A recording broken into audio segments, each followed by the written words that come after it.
안녕하세요. 소방쌤입니다. 오늘은 파트 1 소방관계법령 중 4장 다중이용업소법에 대해서 학습해 보도록 하겠습니다. 출제 포인트는 다중이용업소에 해당하는 영업장의 종류, 실내 장식물, 소방안전교육, 벌칙과 과태료 부분이 되겠습니다. 한 문항 정도가 출제가 된다라고 생각하시면 됩니다. 제1조 목적에는 다중이용업소의 안전시설 등의 설치 유지 안전관리와 화재 위험 평가 그리고 화재 배상 책임 보험에 필요한 사항을 정함으로써 공공의 안전과 복리 증진에 이바지함을 목적으로 하고 있습니다.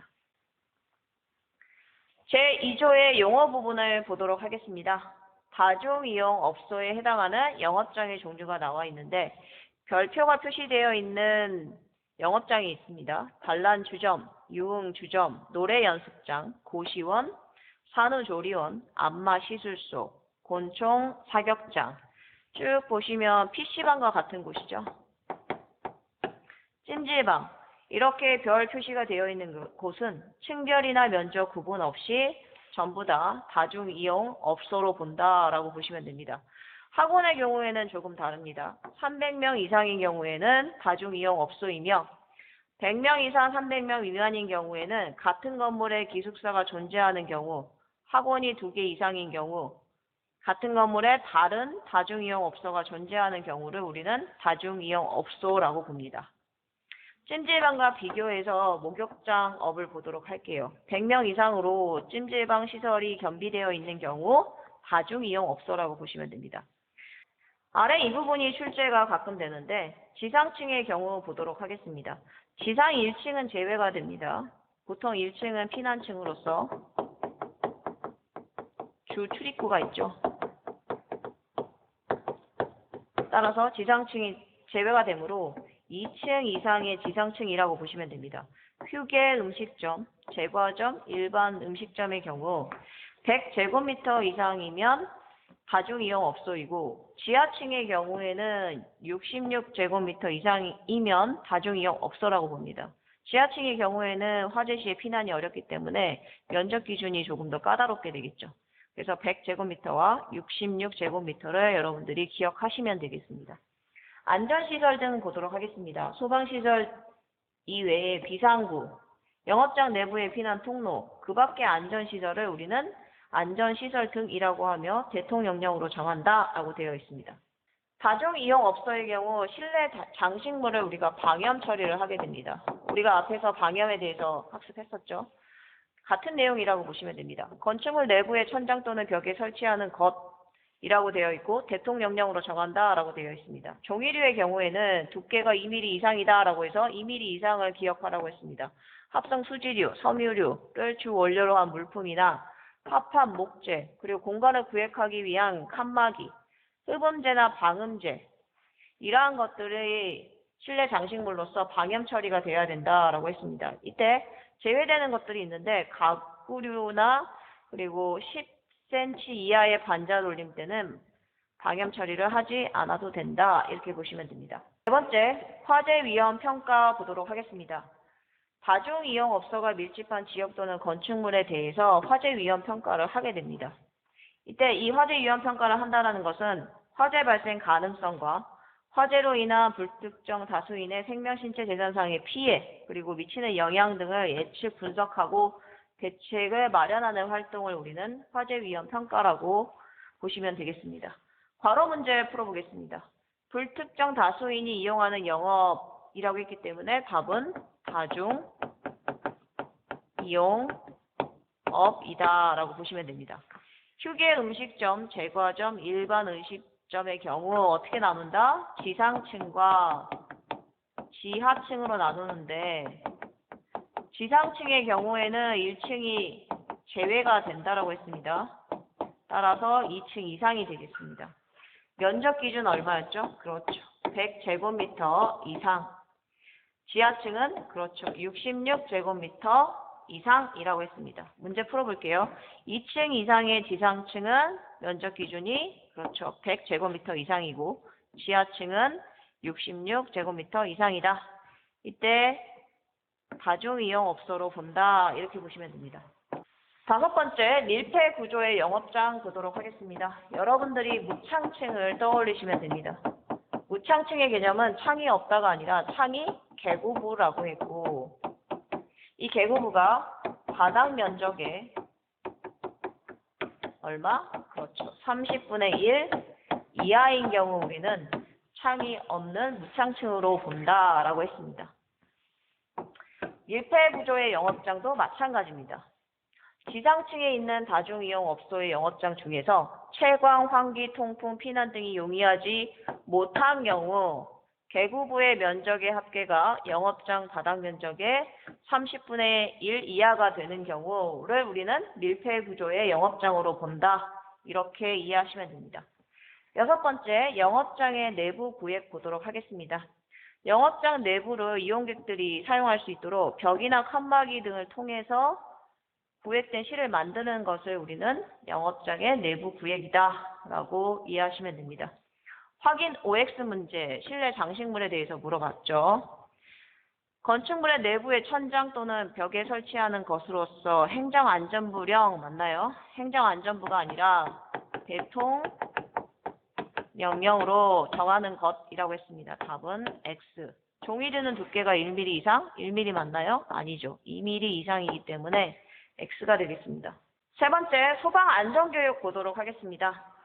다중이용 업소를 대상으로 소방안전교육을 하게 되는데 교육 대상자가 다중이용 업주와 그리고 여기서 일하는 종업원 그리고 가게를 오픈하고자 하는 자, 즉 다중이용 업소를 하려는 자가 이 교육 대상자가 된다라고 보시면 됩니다. 실시권자는 소방청장, 소방본부장, 소방서장이 되겠습니다. 종류는 세 가지가 있는데 신규 교육과 수시 교육과 보수 교육이 있습니다.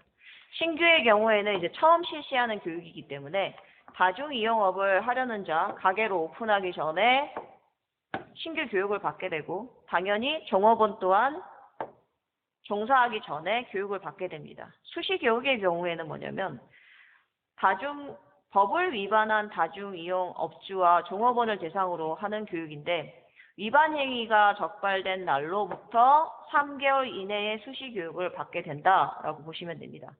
보수 교육의 경우에는 교육 내용을 잊어버릴 수도 있겠죠. 따라서 2년 이내에 1회 이상 보수 교육을 실시한다라고 보시면 됩니다.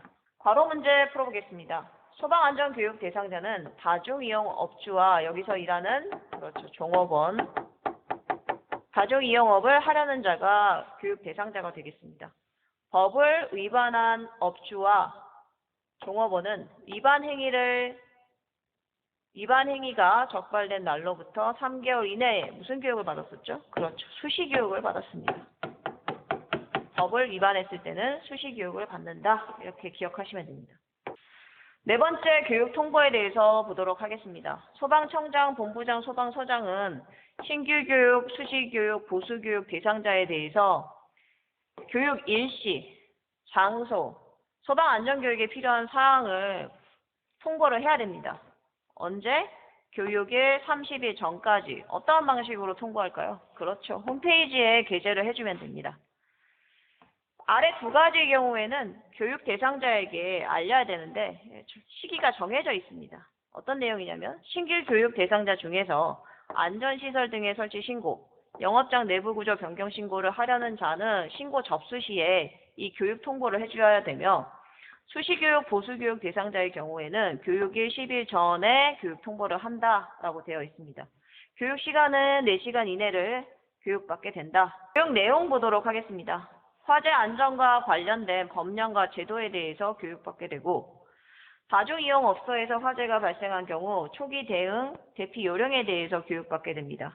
소방시설, 방화시설의 유지관리 사용 방법에 대해서 교육받고 심폐소생술 등 응급처치 요령에 대해서도 교육을 받게 된다라고 보시면 됩니다. 네 번째, 피난 안내도의 비치 또는 피난 안내 영상물의 상영이라는 내용이 제12조에 명시가 되어 있는데 여러분들이 영화관에 가게 되면 복도에서 피난 안내도를 볼 수 있고 그리고 영화를 보기 전에 피난 안내 영상물을 시청하게 됩니다. 이렇게 시청하는 이유는 뭐냐면 위급한 상황이 발생했을 때 이용객들이 안전하게 피난할 수 있도록 하기 위해서 피난 안내도를 비치하고 안내 영상물을 상영한다라고 생각하시면 됩니다. 확인 OX 문제 풀어보도록 하겠습니다. 소방청장, 본부장, 소방서장은 소방안전교육을 실시하려고 할 때에는 교육일 30일 전까지 어디에? 그렇죠. 홈페이지에 게재한다. 맞죠? 교육의 종류에는 신규 교육과 수시 교육과 보수 교육이 있었습니다. 이 중에서 다중이용업을 시작하기 전에 받아야 하는 교육은 보수 교육 맞나요? 아니죠. 보수 교육이 아니라 뭐였죠? 그렇죠. 신규 교육입니다. 답은 X. 다섯 번째 벌칙과 과태료 보도록 하겠습니다. 벌칙은 1년 이하의 징역 또는 1천만 원 이하의 벌금에 해당하는 두 가지만 보시면 됩니다. 평가 대행자로 등록하지 않고 화재 위험 평가 업무를 대행을 한 자, 다른 사람에게 건물에 대한 정보를 제공하거나 부당한 목적으로 이용한 자, 이 경우에 1년 이하 징역, 1천만 원 이하 벌금에 처하게 된다라고 생각하시면 됩니다. 제24조 양벌 규정 보도록 하겠습니다. 위반 행위를 하면 그 행위자에 대해서 벌을 하게 되는데 그 외 법인이나 또는 개인에게도 벌금형을 과한다는 것이 양벌 규정입니다. 이때 벌금형을 과하는 것이기 때문에 과태료는 양벌 규정에 해당되지 않는다라고 보시면 됩니다. 이와 관련해서 세 가지를 보도록 하겠습니다. 이중처벌은 위반 행위를 한 종업원뿐만 아니라 사업주도 함께 처벌받는다는 것이 이중처벌이고 사업주가 상당한 주의와 감독 의무를 다했음을 입증한다면 이 처벌을 면할 수 있다는 면책 조항이 있습니다. 적용 사례 보도록 하겠습니다. 화재 예방 조치를 소홀히 하거나 안전 기준을 위반한 경우, 소방시설을 불법으로 철거하거나 훼손한 경우, 영업자가 안전교육을 제대로 실시하지 않는 경우는 양벌 규정 적용 사례에 해당이 된다라고 보시면 됩니다. 다중이용업소법에서는 300만 원 이하의 과태료만 나와 있기 때문에 이 8가지만 여러분들이 기억을 하시고 과태료는 300만 원이다라고 생각하시면 될 것 같습니다. 소방안전교육을 받지 않거나 종업원이 소방안전교육을 받도록 하지 않는 다중이용 업주에 대해서 300만 원 이하의 과태료가 부과가 된다라고 보시면 됩니다. 안전시설 등을 기준에 따라 설치 유지하지 않았다. 설치 신고를 하지 않고 안전시설 등을 설치하거나 영업장 내부 구조를 변경한 자 또는 안전시설 등의 공사를 마친 후 신고를 하지 않는 자에 대해서 300만 원 이하의 과태료가 부과된다라고 보시면 됩니다. 피난시설, 방화구획, 방화시설에 대해서 폐쇄, 훼손, 변경 등의 행위를 한 자, 피난 안내도를 갖추어 두지 않거나 피난 안내에 관한 영상물을 상영하지 않는 자에 대해서도 마찬가지 300만 원 이하의 과태료가 부과가 된다.